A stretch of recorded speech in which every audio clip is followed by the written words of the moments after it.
માળિયા તાલુકાના ખાખરેજી ગામે 765 કેવી હેવી વીજ લાઇનના વળતરને લઈને ખેડૂતોનું આંદોલન શરૂ થયું હતું।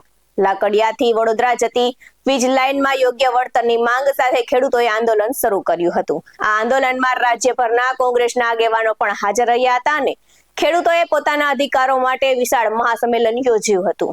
અમારી માંગ એવી છે કે 2021ની સાલમાં એને 1003 લેખે વળતર ચૂકવ્યું હતું અને 10% પ્રમાણે મોંઘવારી વધે, કોઈ દિવસ ઘટે નહીં, એની જગ્યાએ અત્યારે એને 979 લેખે અમને હિસાબ કરાવે છે અને કોરિડોર જે નક્કી કર્યો છે એ જંત્રી પ્રમાણે નક્કી કરે, કઈ એક ખેતરના તો બે ભાવ હોય નહીં।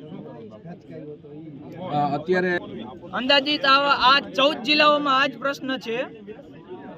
જે તમારે પણ મેં પોલીસને એવું કીધું હતું કે મારે પણ આ સાહેબોની FIR કરવી છે, તો સાહેબે મને એવું કીધું કે તમે કોર્ટમાં ચાલી જાઓ ને અત્યારે એમ કહે છે કે માળિયા પોલીસ સ્ટેશને આવો, ડબલ વાત કરે છે અમારી જોડે। એ સરકારશ્રીની એવું કહે છે પોલીસવાળાને કે અમારી પાસે સરકારશ્રીની મંજૂરી છે અને પોલીસ એમ કહે છે કે અમને SP સાહેબની સૂચના છે કે એને રક્ષણ આપો। અમે હા પાડીએ છીએ, તમે રક્ષણ આપો, ખેડૂતના દીકરા કંઈ એને કોઈ હાથ નથી અડાડતા, પણ બળજબરીથી કામ ચાલુ કરાવવાનું રક્ષણ ન કરો।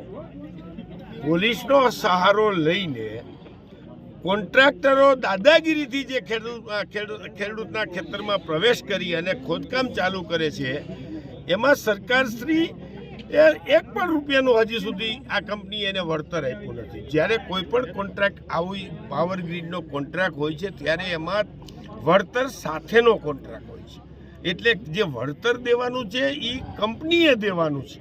હવે કંપનીને તો ઓછું વળતર દે અને ખેડૂતોને કેમ ચૂસવા એ જ એનું ધ્યેય હોય। જેમ અદાણી અંબાણીનું છે, પ્રજાને ચૂસીને નફો કમાવો, એમ આ કંપનીને નફો જ કમાવો છે, ખેડૂતોના ભોગે નફો કમાવો છે।